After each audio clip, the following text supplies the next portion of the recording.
Assalaamu calaykum waraxmatullaahi wabarakaatuhu.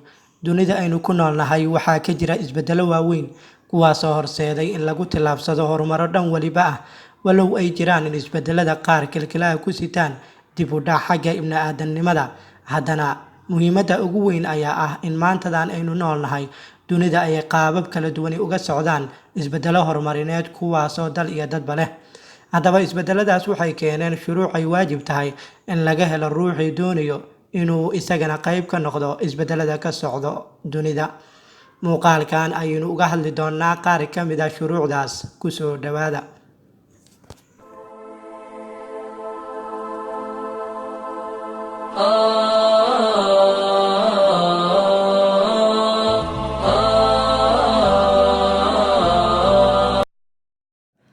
Isbeddel waliba oo dhaca wuxuu hoosta ku sitaa sifooyin laga doonayo inuu ku sifaysnaado ruuxii danaynaya inuu isbeddelkaas qayb ka ahaado. Isbeddelka qarnigan aynu noolnahay ayaa shuruucdiisa waxaa ugu waaweyn laba sharci. Sharciga koowaad wuxuu yahay haddii aad danaynayso inaad qayb ka noqoto isbeddelada ka socda dunida cusub, waa inaad lahaataa aqoon kugu filan si aad u guratid miraha isbeddelkaas, aadna uga badbaadid ka mid noqoshada dadka ay qaataan daadadka ay wataan isbeddeladaas. Waxaa maankaaga ku soo dhici karta su'aal ah aqoon ceenkee ayaa laygaga baahan yahay, balse aan ku siiyo jawaab kooban.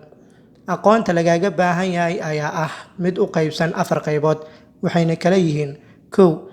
Waa inaad aqoon kugu filan u leedahay diintaada iyo dhaqankaaga, sidoo kalena aad ku adag tahay. 2. Waa inaad aqoon kugu filan u leedahay tiknoolajiyada maanta jirta iyo sida looga faa'iidaysan karo. 3. Waa inaad macluumaad kugu filan ka haysataa isbeddelka nuuca aad adiga danaynaysid iyo qaabka uu kugu hirgeli karo. 4. Waa inaad ugu yaraan aqoon aad u leedahay 2 luuqadood. Haddii aad 4taa dhinac mid ka mid a aadan hayn, hubaal waad jahwareeri doontaa, ugu dambeynna meel cidla ayaad soo istaagi doontaa. Sharciga labaad ayaa isagana ah waa inaad ahaataa qof bulshaawi ah oo soo jiidasho leh, saaxiibo badanna kasban kara. Dunida aynu ku noolnahay maanta cidna kama maaranto cid kale. Qof kasta wuxuu u baahan yahay qof kale si uu uga dhigto jaranjaro ka mid ah jaranjarooyinka uu ku gaaro guushiisa.